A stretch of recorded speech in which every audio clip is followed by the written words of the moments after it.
السلام عليكم ورحمة الله وبركاته. إن الحمد لله نحمده ونستعينه ونستغفره ونعوذ بالله من شرور أنفسنا ومن سيئات أعمالنا. من يهده الله فلا مضل له ومن يضلله فلا هادي له. أشهد أن لا إله إلا الله وحده لا شريك له وأشهد أن محمدا عبده ورسوله صلوات الله وسلامه عليه وعلى آله وأصحابه أجمعين. يا أيها الذين آمنوا اتقوا الله حق تقاته ولا تموتن إلا وأنتم مسلمون. يا أيها الناس اتقوا ربكم الذي خلقكم من نفس واحدة وخلق منها زوجها وبث منهما رجالا كثيرا ونساء واتقوا الله الذي تساءلون به والأرحام إن الله كان عليكم رقيبا. يا أيها الذين آمنوا اتقوا الله وقولوا قولا سديدا يصلح لكم أعمالكم ويغفر لكم ذنوبكم ومن يطع الله ورسوله فقد فاز فوزا عظيما. أما بعد فإن أصدق الحديث كتاب الله وخير الهدي هدي محمد صلى الله عليه وسلم وشر الأمور محدثاتها وكل محدثة بدعة وكل بدعة ضلالة وكل ضلالة في النار. Ikhwani fiddin azzakumullah, hadirin dan juga pendengar suara Peraja yang dirahmati oleh Allah subhanahu wa ta'ala. Di hari-hari ini, pada bulan ini tepatnya Rabiul Awal, biasanya masyarakat dunia Islam seolah punya acara tahunan, yaitu berupa peringatan Maulid Nabi sallallahu alaihi wasallam, di mana ketika disebut perayaan Maulid Nabi sallallahu alaihi wasallam identik dengan ungkapan cinta kepada Nabi sallallahu alaihi wasallam, meskipun itu adalah jalan yang baru. Kemudian juga identik dengan apa yang namanya syafaat, yang dielu-elukan, yang diharap-harapkan oleh umat Muhammad sallallahu alaihi wasallam. Untuk itu pada kesempatan kali ini saya ingin berbicara tentang apa yang namanya syafaat. Ikhwani fiddin azzakumullah, pada hari kiamat nanti hamba yang beramal soleh saja selama hidupnya di dunia itu akan merasa tidak pantas,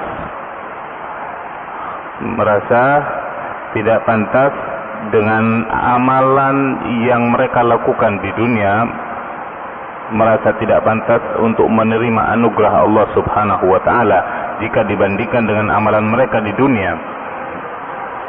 Bagaimana dengan mereka yang minim atau tidak sama sekali beramal soleh di dunia? Pada saat itu, yaitu di hari kiamat nanti, tidak ada lagi hubungan kekerabatan, tidak ada lagi hubungan kekeluargaan. Tak ada ayah, tak ada ibu, tak ada anak, tak ada bapak.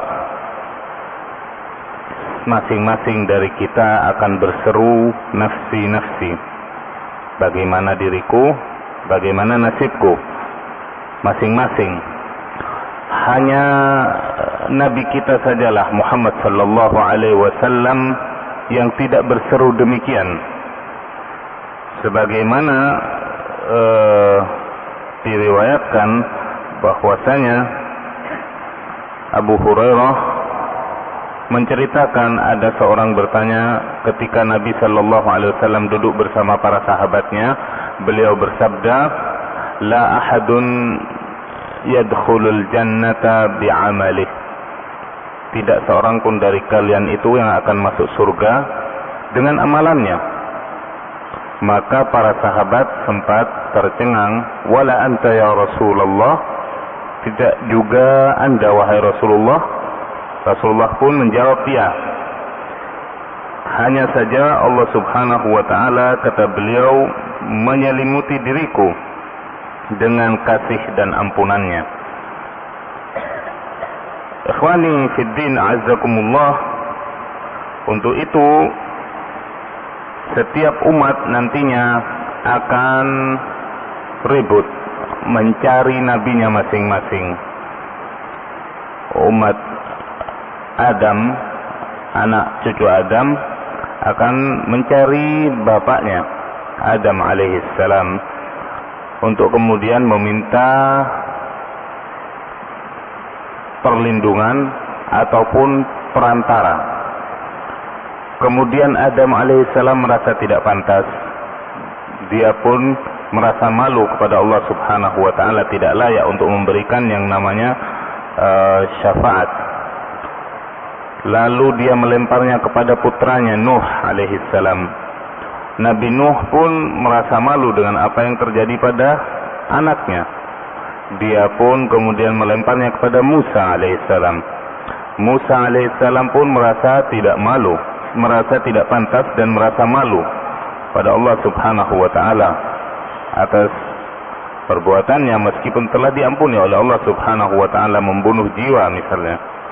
Kemudian Musa melemparnya kepada Isa alaihissalam. Nabi Isa pun alaihissalam merasa tidak pantas untuk mendapatkan anugerah memberikan syafaat kepada umatnya ataupun umat yang lainnya.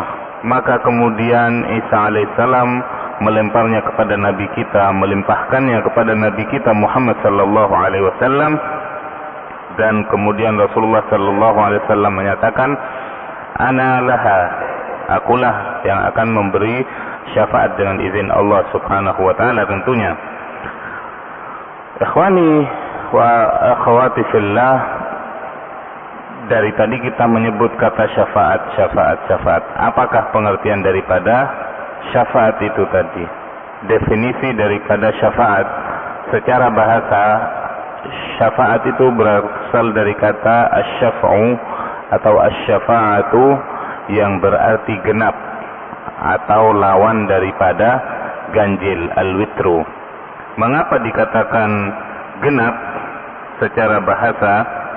Sebab seolah pemberi bantuan menggabungkan antara permintaannya dengan permintaan orang yang akan diberi pertolongan. Jadi kita meminta kepada Allah subhanahu wa ta'ala surga, kemudian kita merasa kurang lengkap ketika permintaan dari diri kita sendiri, maka kita meminta kepada Rasulullah sallallahu alaihi wasallam untuk memintakan kepada diri kita surga kepada Allah. Jadi permintaan kita dengan permintaan Rasulullah digabungkan menjadi dua, dan dua itu adalah genap. Jadi paham ya, permintaan dari diri kita digabungkan dengan permintaan yang kita minta dari Rasulullah sallallahu alaihi wasallam agar memberikan syafaatnya, maka permintaan satu ditambah permintaan yang satu dari Rasulullah menjadi dua. Demikian berarti dua adalah bagian dari angka genap, dan itulah arti daripada syafaat secara lughawi atau secara bahasa. Kemudian secara istilah, yang namanya syafaat adalah menjadikan seseorang sebagai perantara untuk memperoleh kebaikan atau maslahat dan menolak keburukan atau mafsadat. Kemudian ikhwani fiddin azzakumullah, pada dasarnya, pada garis besarnya, yang namanya syafaat itu dibagi menjadi dua macam, dua bagian besar. Syafa'ah sahihah sabitah dan syafa'ah batilah. Syafaat yang tetap, yang benar, datangnya dari Allah dan tuntunan Rasulullah sallallahu alaihi wasallam. Kemudian yang kedua, syafaat yang batil, yang tidak ada tuntunannya. Syafaat yang pertama yaitu syafaat yang sahihah, yang benar, itu hanya menjadi milik ahli tauhid yang benar-benar mengikhlaskan ibadahnya kepada Allah Subhanahu wa taala, jauh dari kesyirikan dan sesuai dengan tuntunan nabinya Muhammad sallallahu alaihi wasallam. Suatu ketika Rasulullah pernah ditanya pula oleh salah satu sahabat, "Man as'adun nas bi syafa'atika yaumil qiyamah?" Siapakah orang yang paling beruntung nantinya wahai Rasulullah dengan memperoleh syafaatmu pada hari kiamat? Maka Rasulullah sallallahu alaihi wasallam menjawab, "Man qala la ilaha illallah khalisan min qalbih atau min nafasih," yaitu orang yang dengan tulus, dengan ikhlas menyatakan la ilaha illallah dari lubuk hatinya. Hadis ini diriwayatkan oleh Al-Bukhari rahimahullah. Kemudian syafaat yang tetap ini juga masih dibagi lagi oleh para ulama rahimahumullah menjadi dua, syafa'ah ammah dan syafa'ah khassah. Syafaat yang umum yang bisa dimiliki oleh Nabi kita Muhammad sallallahu alaihi wasallam dan juga oleh para nabi yang lain, ataupun oleh para malaikat, ataupun oleh para syuhada, para siddiqin dan para salihin. Kemudian syafa'ah khassah atau asy-syafa'atul uzma, syafaat yang khusus, syafaat yang paling agung yang hanya dimiliki oleh Nabi kita Muhammad sallallahu alaihi wasallam. Syafaat yang pertama yaitu syafaat yang umum, syafaat yang diberikan oleh Allah Subhanahu wa taala kepada hambanya yang dikehendaki, baik itu dari kalangan para nabi, sekali lagi, kemudian juga para malaikatnya atau hamba-hambanya yang soleh yang lain, juga mereka yang berada di makom para syuhada atau para siddiqin dan solehin. Syafaat ini, contoh syafaat ini adalah syafaat bagi orang yang semestinya masuk neraka, kemudian dia tidak jadi masuk neraka, ataupun seorang yang berhak atau layak untuk masuk menjadi penghuni neraka dari kaum mukmin yang fasik, agar kemudian nantinya keluar dari neraka. Sebagai dalil daripada syafaat ini adalah yang pertama, bahwasanya syafaat ini juga berlaku bagi para nabi selain Muhammad sallallahu alaihi wasallam. Sabda beliau yang diriwayatkan oleh Ahmad dan yang lainnya, likulli nabiyyin da'watun mustajabah wa inni ikhtaba'tu da'wati syafa'atan li ummati yaumal qiyamah fahiya na'ilatun insya'allahu minhum man mata la yusyriku billahi syai'a. Setiap para nabi itu memiliki dakwah, memiliki doa yang diijabah oleh Allah Subhanahu wa taala. Setiap nabi sudah terburu-buru memakai doa tersebut di dunia, sedangkan nabi kita Muhammad sallallahu alaihi wasallam itu menyimpannya. Tidak beliau keluarkan doa ini sebagai senjata pamungkas nantinya di hari kiamat, dan itulah syafa'ah uzma. Kemudian syafaat ini, kata beliau, akan diperoleh, akan diraih oleh umatku dengan izin Allah, bagi mereka yang meninggal, tentunya syaratnya meninggal sedang dia tidak menyekutukan Allah Subhanahu wa taala dengan apapun. Muttafaq alaih.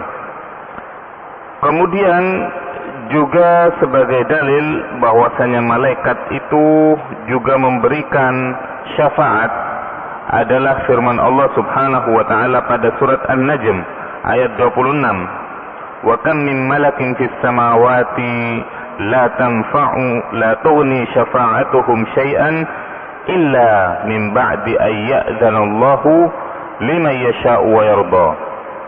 Dan berapa banyak malaikat yang ada di langit, syafaat mereka sedikit pun tidak berguna kecuali sesudah Allah mengizinkan bagi orang yang dikehendaki dan juga diridhai oleh Allah Subhanahu wa taala.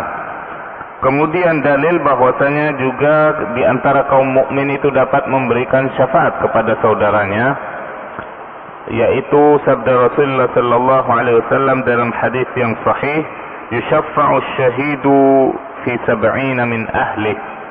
Orang yang mati syahid, orang yang gugur di medan perang di jalan Allah Subhanahu wa taala, itu dapat memberikan syafaat kepada 70 orang dari kerabat keluarganya, kepada 70 orang dari anggota keluarganya.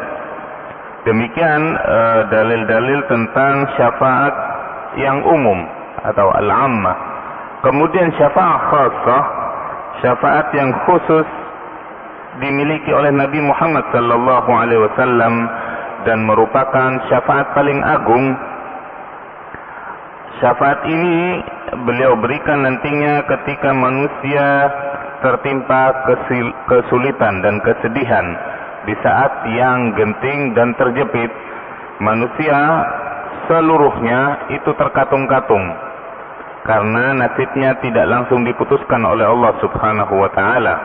Makanya kemudian tadi di mukaddimah saya katakan setiap orang akan berkeliling mencari nabinya untuk meminta agar berdoa kepada Allah Subhanahu wa taala segera memutuskan perkara manusia dan jin. Maka kemudian akhirnya sampailah kepada Nabi Muhammad sallallahu alaihi wasallam, kemudian beliau bersujud menghadap Allah Subhanahu wa taala dan bersujud dengan lama, dengan waktu yang agak lama, sampai kemudian Allah Subhanahu wa taala memerintahkan beliau untuk bangkit atau bangun dan kemudian mengizinkan beliau untuk memberikan syafaatnya.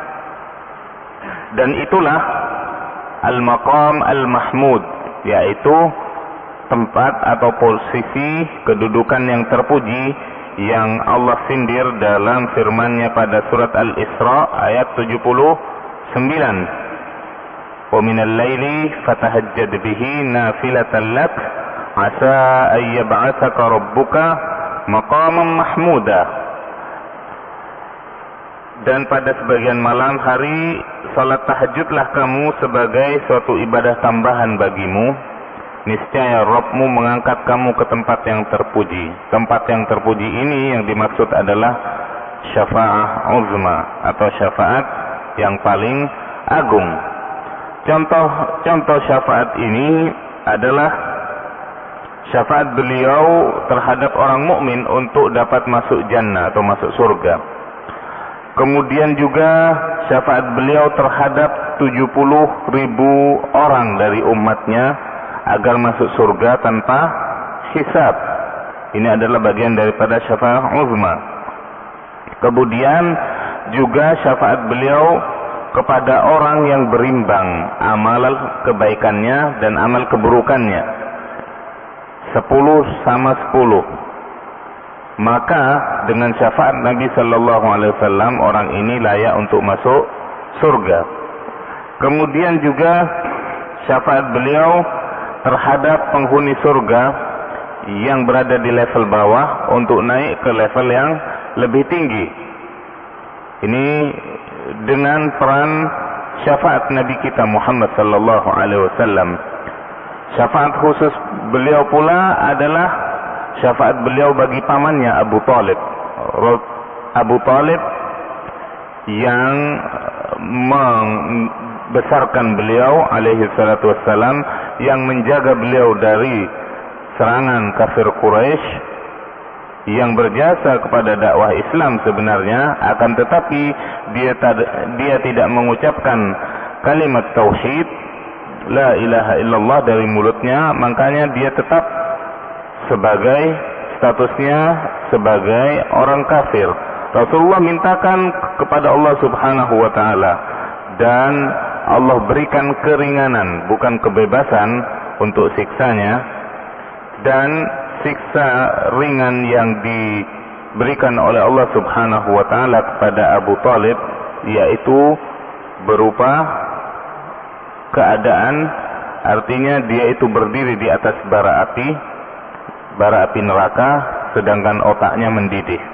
Nasallallahu alaihi wal afiyah. Inilah bentuk keringanan siksaan yang diberikan oleh Allah Subhanahu wa taala kepada Abu Thalib, paman Nabi sallallahu alaihi wasallam. Kemudian tentang syafaat yang bermanfaat ini, cara memperolehnya itu harus memenuhi dua syarat penting untuk mendapatkan syafaat Nabi kita Muhammad sallallahu alaihi wasallam ataupun syafaat yang lainnya, syafaat yang umum. Yang pertama adalah keridhaan Allah Subhanahu wa taala terhadap pemberi syafaat dan juga yang bakal diberi syafaat. Ridha Allah kepada Nabi kita dan juga kepada kita. Ridha Allah kepada keluarga kita yang akan memberikan syafaat kepada kita kalau memang ada, ataupun malaikat juga kepada kita. Hal ini Allah nyatakan pada surat Al-Anbiya ayat 28. Wala yashfa'una illa liman irtada. Dan mereka tidak dapat memberi syafaat melainkan kepada orang-orang yang diridhoi oleh Allah Subhanahu wa taala. Jadi keridhaan Allah adalah syarat pertama bagi pemberi syafaat dan bagi yang mau menerima syafaat. Kemudian syarat kedua adalah izin Allah Subhanahu wa taala bagi pemberi syafaat. Hal ini banyak dalilnya dalam Al-Quran, termasuk ayat yang kita hafal bersama, ayat kursi Al-Baqarah, surat Al-Baqarah ayat 255. Man dzalladzi yashfa'u indahu illa bi'idznih. Dan siapakah yang dapat memberi syafaat di sisi Allah tanpa izin darinya. Demikianlah dua syarat penting yang harus terpenuhi untuk bisa memperoleh syafaat baginda Nabi sallallahu alaihi wasallam. Kemudian syafaat yang terakhir, yaitu syafaat yang kedua, yaitu tentang syafaat yang batil. Syafaat yang digagas atau diprakarsai oleh umat Nabi Nuh alaihi salam, yaitu ilah-ilah sesembahan yang mereka sembah dengan harapan dapat menyelamatkan nasib mereka di sisi Allah Subhanahu wa taala. Maka syafaat dari berhala-berhala ataupun sesembahan-sesembahan mereka tidaklah dapat memberikan apa-apa di hadapan Allah Subhanahu wa taala. Banyak sekali ayat yang menafikan syafaat semacam ini. Di antaranya pada surat Al-Muddatsir ayat 48. Fama tanfa'uhum syafa'atus syafi'in. Maka tidak berguna lagi bagi mereka, yaitu orang-orang kafir, orang-orang musyrik, dari syafaat dari orang-orang yang memberikan syafaat. Bagaimana tidak? Karena dua syarat memperoleh syafaat itu sama sekali tidak terpenuhi oleh orang-orang musyrik dan orang-orang kafir. Keridhaan Allah, ridha Allah, mustahil Allah ridha kepada orang kafir dan juga kepada amalannya, mustahil. Kemudian izin Allah, dan Allah tidak bakal mengizinkan seorang untuk memberikan syafaat kepada orang yang melakukan kesyirikan dan kekufuran kepadanya. Demikian pembagian syafaat secara garis besarnya. Kemudian poin terakhir yaitu bagaimanakah cara kita memohon syafaat Nabi Muhammad sallallahu alaihi wasallam. Ketahuilah bahwasanya bagi mereka yang mengharapkan syafaat Nabi kita Muhammad sallallahu alaihi wasallam, hendaknya memintanya kepada Allah Subhanahu wa taala. Karena semua jenis syafaat itu hanya milik Allah Subhanahu wa taala. Sebagaimana Allah firmankan pada surat Az-Zumar ayat 44. Qul lillahi syafa'atu jami'a. Dan katakanlah milik Allah lah yang namanya syafaat dengan semua jenisnya. Untuk itu dalam doa kita, keseharian kita, hendaklah kita selipkan permintaan kita kepada Allah Subhanahu wa taala. Ya Allah, berikanlah, anugerahkanlah kepada kami syafaat Nabi-Mu misalnya.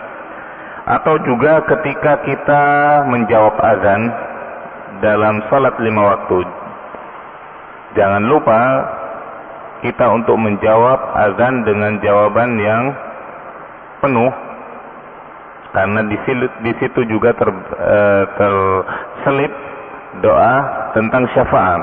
Wa ba'athu maqaman mahmudanil ladzi wa'adta. Ini sebagaimana saya sempat singgung tadi, al-maqam al-mahmud yang dimaksud adalah syafa'ah uzma, asy-syafa'atul uzma. Kemudian juga tentunya dengan amal saleh kita di dunia, sesuai dengan perintah Allah Subhanahu wa taala, yaitu ikhlas kepadanya, dan juga sesuai dengan tuntunan Nabi-Nya Muhammad sallallahu alaihi wasallam.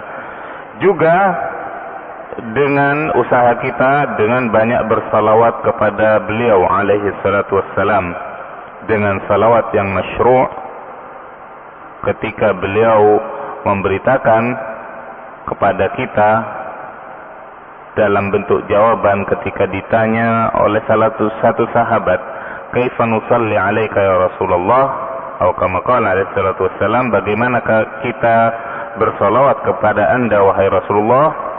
Qul Allahumma salli ala Muhammad. Katakan Allahumma salli ala Muhammad. Atau dengan salawat Ibrahimiyah, sebagaimana ketika kita hendak mengakhiri salat kita dalam tahiyat, Allahumma salli ala Muhammad wa ala ali Muhammad kama sallaita ala Ibrahim wa ala ali Ibrahim fil alamin innaka Hamidum Majid wa barik ala Muhammad wa ala ali Muhammad kama barakta ala Ibrahim wa ala ali Ibrahim fil alamin innaka Hamidum Majid. Dengan salawat Ibrahimiyah ini kita harapkan kita dapat memperoleh syafaat Nabi sallallahu alaihi wasallam, meskipun yang namanya syafaat tentunya lebih diharapkan oleh ahlul kabair li ummati min ummati, kata beliau, bagi pelaku dosa-dosa besar dari umat beliau alaihi salatu wassalam. Akan tetapi kita tidak menutup kemungkinan dalam rangka peningkatan derajat kita di surga nantinya kita butuh syafaat Nabi Muhammad sallallahu alaihi wasallam dalam rangka dimasukkan kepada 70.000 golongan dari umatnya yang tanpa hisab masuk surga. Kita perlu syafaat Nabi Muhammad sallallahu alaihi wasallam.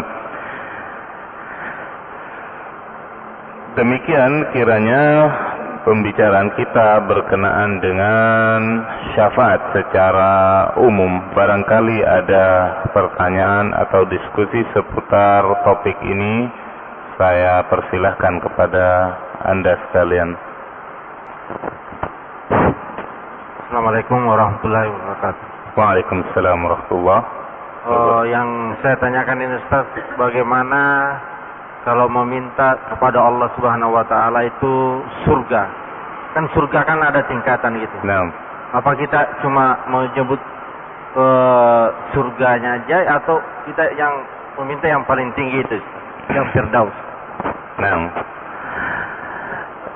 ketika kita meminta kepada Allah Subhanahu wa taala, maka yang diperintahkan, yang dianjurkan oleh Nabi sallallahu alaihi wasallam, minta itu jangan tanggung-tanggung. Ya, pantas tidak pantas itu Allah yang menilai kita. Utlub, ketika Rasulullah memerintahkan kita, memerintahkan para sahabatnya, memerintahkan mereka untuk meminta al-firdaus al-a'la, yaitu surga yang paling tinggi. Ya, kalau tidak dikasih yang tinggi, berarti masih mending dikasih yang di bawahnya sedikit, tidak masalah. Tapi kalau mintanya dari awal sudah yang rendah, wah, jangan-jangan yang rendah pun kita tidak dapatkan begitu. Jadi sunnahnya ketika meminta kepada Allah Subhanahu wa taala, kita meminta al-firdaus al-a'la, yaitu surga Firdaus, yang merupakan surga yang paling tinggi, yang menjadi, yang atapnya adalah di bawah Arsy Rahman, yang atapnya adalah Arsy Rahman. 6. Ada lagi, silakan.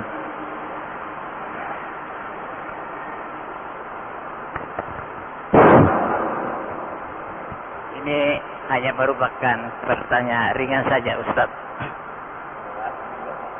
Ada pendapat dua sedengar, kalau kita habis sholat berdoa dengan pakai bahasa Arab akan dikabulkan dengan segera. Ada lagi menyatakan, ini saya lihat di TV ini, maaf ya, berdoa pakai bahasa apapun saja diterima oleh Allah, karena kita tidak mengetahui dan menghafal bahasa Arab. Ya. Misalnya Cina, Indonesia, dan seluruhnya lah ya. Itu dikabulkan semua. Karena dia yakin dengan bahasa sendiri, karena dia tidak bisa bahasa Arab, jelas bahwa dia pakai bahasa apapun saja. Sekian dan terima kasih, mohon penjelasan. Berkaitan dengan bab berdoa, meminta kepada Allah Subhanahu wa taala, maka tentunya seutama-utama doa adalah doa yang termaktub, tercantum dalam Al-Quran, dan itu doa dengan bahasa Arab tentunya. Itulah yang paling utamanya doa. Doa yang tercantum dalam ayat-ayat Al-Quran. Kemudian berikutnya adalah doa yang tercantum dalam hadis-hadis Nabi Sallallahu Alaihi Wasallam yang sahih, yang dicontohkan, yang diucapkan oleh Nabi Sallallahu Alaihi Wasallam. Itu pada peringkat kedua. Kemudian pada peringkat berikutnya adalah doa daripada ulama, orang-orang saleh. Kemudian baru setelah itu doa dari masing-masing individu dari kita. Dan ketika seseorang memanjatkan doa kepada Allah Subhanahu wa taala, hendaklah dia penuhi adab-adab berdoa. Kemudian setelah itu semampunya, ya, sesuai dengan kemampuannya, kapasitasnya, ketika dia tidak memahami bahasa Arab misalnya, hendaklah dia menghafal dulu beberapa doa-doa yang termaktub dalam Al-Quran, ya, yang paling jami'un mani'un, yang paling mencakup semua. Misalnya doa yang semua kita hafal, Rabbana atina fid dunya hasanah wa fil akhirati hasanah wa qina adzabannar. Ya Allah, berikan kepada kami kehidupan di dunia yang baik, juga di akhirat kehidupan yang baik. Kemudian jauhkan kami dari api neraka. Dalam kehidupan yang baik di dunia, tentunya kita, yang dimaksud dengan kebaikan di sini ya baik untuk agama kita, baik untuk kehidupan keseharian kita, untuk masa depan kita, mencakup semuanya. Kemudian kalau kita ingin memuaskan diri kita misalnya, karena kita tidak mampu mengungkapkannya dengan bahasa Al-Quran, ya kita ungkapkan dengan bahasa lisan kita masing-masing, ya, masing-masing. Karena Allah Subhanahu wa taala Maha mengetahui dan Maha memahami semua bahasa. Karena Allah adalah pencipta bahasa itu sendiri, pencipta lisan semua manusia yang mengeluarkan bahasa. Dan Allah Maha mengetahui. Jangankan kita ungkapkan dengan lisan kita, apa yang ada di hati kita pun Allah Maha mengetahuinya. Jadi saran saya agar Bapak ya memulai dulu dengan doa-doa tersebut, doa-doa yang ada dalam Al-Quran. Misalnya seseorang ingin keturunan, ada doanya Nabi Zakaria yang bisa di-copy, yang bisa dicuplik. Misalnya seseorang ingin istri dan anak yang soleha, ada pula pada akhir surat Al-Furqan, Rabbana hablana min azwajina wa dzurriyyatina qurrata a'yun. Jadi kita kita dekatkan ya makna apa yang sedang kita inginkan. Kita cari dalam doa-doa yang ada dalam Al-Quran. Kalau tidak kita sesuaikan juga, kita cari dalam doa-doa Nabi Muhammad SAW. Karena insya Allah tidaklah tersisa hajat keinginan kita, kecuali juga menjadi hajat atau keinginan orang-orang terdahulu, termasuk Nabi kita Muhammad SAW. Nah, silahkan. Assalamualaikum warahmatullahi wabarakatuh. Assalamualaikum. Iya Ustaz, Nabi kita ini adalah Nabi akhir zaman. Nah. Berarti Nabi seluruh umat manusia. Iya. Nah, ada di antara umat-umat ini atau bangsa-bangsa ini yang tidak beriman kepada Muhammad Rasulullah SAW. Iya. Di dalam ayat pada akhir zaman di kiamat nanti, Iya. yang seperti diungkapkan tadi bahwa mereka pada mencari nabinya. Iya. Nah, yang karena sekarang ini sebagai akhir zaman, kemana mereka akan lari? Makasih. Kalau kita artinya setelah diutusnya Muhammad sallallahu alaihi wasallam sampai terjadinya kiamat, maka semua itu menjadi umat Muhammad sallallahu alaihi wasallam. Dari mulai diutusnya Muhammad sallallahu alaihi wasallam sampai nantinya terjadi kiamat, itu semua termasuk umatnya Muhammad sallallahu alaihi wasallam. Meskipun sebelum kiamat nantinya akan diturunkan kembali Isa alaihi salam ya sebagai hujjah atas orang-orang Nasrani yang menuhankannya, maka di situ Isa alaihi salam pun tidak datang membawa syariat baru, akan tetapi dia tunduk dengan syariat Muhammad sallallahu alaihi wasallam. Terbukti apa?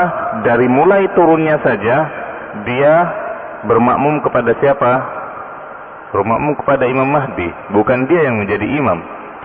Ini menunjukkan, ini isyarat yang jelas bahwasanya Isa alaihissalam tunduk kepada syariat Muhammad sallallahu alaihi wasallam sebagai syariat terakhir yang Allah turunkan untuk manusia yang berlaku sampai akhir zaman. Nah, baik. Karena waktu juga yang membatasi kita tutup majelis kita dengan doa kafaratul majelis. Subhanakallahumma wa bihamdik asyhadu an la ilaha illa anta astaghfiruka wa atubu ilaik. Wal 'afwu minkum. Assalamualaikum warahmatullahi wabarakatuh.